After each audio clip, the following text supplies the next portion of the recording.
Welcome to Disney This Day. I'm Egon Bonkers. And on this day in 1959, the Disney short, Donald, in Mathmagic Land, was released. It was shown ahead of Darby O'Gill and the Little People in theaters. Through a series of adventures, Donald Duck learns about how math is more than just numbers and graphs. He explores how math has a role in real life, like in music, geometry, and living things.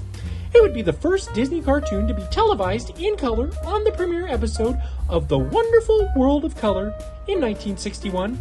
Hard to believe this short's 65 years old, huh? I just love it, don't you? Anyway, have a magical day!